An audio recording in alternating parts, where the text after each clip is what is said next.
Tonight, our in-depth coverage turns to Oklahoma's prisons. The Oklahoma Innocence Project estimates 4% of all inmates in Oklahoma prisons have been wrongfully convicted.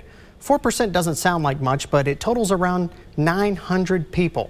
Joining me unedited to talk about their work is the Oklahoma Innocence Project Legal Director, Andrea Miller. Joining me today is the Legal Director of the Oklahoma Innocence Project, Andrea Miller. Thank you for joining me today. I appreciate it. Thank you for having me. Let's talk about what do you all do, because I think some people have heard, but they don't really know. What we do is we simply help get innocent people out of prison who have been wrongfully convicted of the crime for which they were incarcerated. How do you find those people? Because we even get letters into Fox 23 saying, look at my case, look at my case. Well, you should tell them to reach out to us. So the way the process starts is that an inmate has to write us a letter directly. It can't come from mom, dad, girlfriend, boyfriend. It has to come directly from the inmate. And all they have to say in the letter is, I'm innocent and I need help. And although they generally say a lot more than that. And so that will prompt us to return a 19-page questionnaire that has a lot of information about it, about the case, everything that happened during the course of the proceedings. And when we receive the questionnaire back, then we open a file, and the file then goes into the queue for review. So I imagine this process isn't very quick. It's not very quick. We unfortunately have about a 400 case backlog, which is down from about 1,000 cases from 5 years ago. So we're getting through them, but we get approximately 200 new applications a year. And so as fast as we get through the backlog, we add more. And the process itself, on average, takes 10 years from the beginning of our looking at a case to an actual exoneration, if the case makes it that far. So if I'm reading the statistics right, there's about 23,000 people in Oklahoma prisons. You all estimate 4% or 900 of them are innocent. Yes. That sounds like a heavy caseload. It's a large caseload. And we've gotten to the point where we now know that there are wrongfully convicted people in prison, so we are just working on the process of trying to remedy those wrongs. How many cases do you win? Or is win even the right word? Well, winning, sometimes winning is relative. Since our inception in 2011, we have had 6 exonerations. We have about 20 cases in court right now, and we have about another 20 cases that we anticipate starting the litigation process within the next year. So how do you help these folks? Do you gather the evidence for them? Do you look at the case already? What if there's missing evidence? This is really the most interesting process of the whole thing. We will start reviewing a case if we decide that it looks like a case where we might be able to generate new evidence, because we have to have new evidence. We have to have something that nobody has found yet or nobody has presented yet. So I start working with students, because we are a clinic at Oklahoma City University School of Law. So the students work with me and a staff attorney and the rest of the OKIP staff, starting the process of reviewing a case. We will then bring in investigators. We approach the cases as if they're cold cases. So everybody, there's been a lot recently about Oklahoma cold cases. Well, we feel like we're doing the same thing to some extent, because if the wrong person was convicted, it means the evidence should lead to the right person. And so we will start an investigation with an investigator and hopefully generate the kind of evidence we need.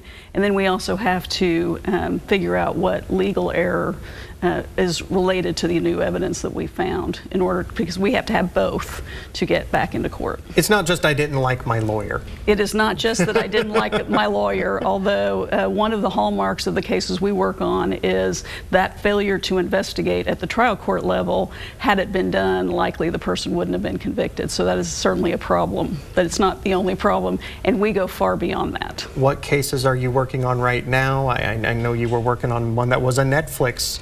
Yes, featured in Netflix. We currently represent Carl Fontenot. Mr. Fontenot's case has been in state court since winning in federal court for 3 years, but we've been tied up on a state's appeal for the last year. So we're hoping that within the next few months we get Carl's case back into court and get a jury trial date set. Do you think that's going to get done soon, or is it just up to the judge? We're hopeful. It's actually at the Court of Criminal Appeals at the moment, so we're hopeful we get a resolution soon. Let's say I'm watching at home and I'm interested. We know a lot of people are interested in true crime and things like that. How do Oklahomans get involved with your work? So the first place to start is you can go to our website at okinnocence.com, and that's just okinnocence.com, and you can read about the work we are doing. You can read about issues relating to wrongful convictions and data about specific cases relating to wrongful convictions. We use volunteers to help in our mission, but if you don't have the bandwidth to give time for the mission, we can always appreciate funding, because we are partly privately funded, and there's an opportunity to donate on the website also. What do you think about Oklahoma's failure to protect statute, where some women are going to jail even though they were the ones abused? We have a couple of those cases, actually. The failure to protect statute, I think, originally was intended to punish people who knew that their children were being abused and weren't doing anything about it. Unfortunately, the way it was written, it has allowed women in particular, because it seems like mostly it impacts women who themselves may be in an abusive relationship or in a dangerous situation, to be prosecuted for the crime as if they knew about it, whether they knew about the abuse or not. So there is current legislation pending that would try to fix that problem and make it an actual failure to protect, as opposed to what we have right now, which is enabling child abuse. But the real change is going to have to come from the prosecutor. So a change in the law is great, but it's also a cultural thing. Prosecutors tend to want to hold women responsible for things that happen to their children, whether they know or not, because they feel like they should have known because they're the mother. So the legislative change will be a big start. Are you dealing with a lot of domestic violence?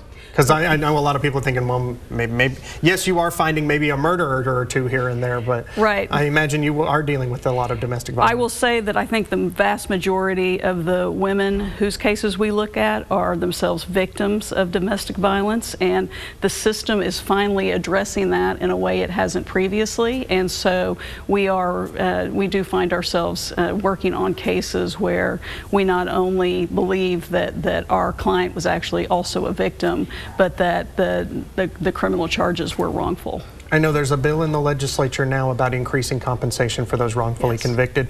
Are you advocating at the Capitol for that, and why is that needed? Yes, there is currently a bipartisan bill. It's got a lot of support from both sides, and you know that doesn't happen very much these days, that would change the way we compensate somebody who has been found to be factually innocent. So this isn't somebody who's just saying, I didn't do this, but it's somebody who has actually made it all the way through that long 10-year process and has had a resolution where either a court or the Pardon and Parole Board has said, we recognize your innocence. And instead of a flat amount, which is currently what an exoneree is entitled to, this would be a per year amount, which would compensate for the entirety of the amount of time the person was compensated. And yes, we're very hopeful. It also provides some other benefits, such as health care for the exoneree and tuition waivers to help somebody get back on their feet. And so we're very hopeful that this bipartisan bill passes this session. I don't have a lot of time left, but I do imagine there is once you find their innocence and that is set in place, there's a whole, I imagine, therapy and reorienting someone back into society. That sounds as tough as getting them out in the first place. It's hard. As hard as being wrongfully incarcerated is, a lot of times the reentry is even harder, because they are dealing a lot of times with post-traumatic stress disorder and whatever else has occurred while they were incarcerated. And generally, exonerees leave prison in poor medical condition. And so, yes, there are a lot of needs that go beyond just where am I going to sleep tonight and what am I going to eat tonight, that has to do with health care, mental health care. The education benefit in this new bill will be huge, because it will allow them to catch up. Because you can imagine, if you were out of society for 20 years and then released, you know, there's a lot that you don't probably know about as far as technology goes, so getting a job might be harder. So yes, it's a struggle to get started after the fact. And so anything that can help that reentry process would be beneficial. Andrea, thank you for stopping by. I appreciate it. Thank you so much. Thank you.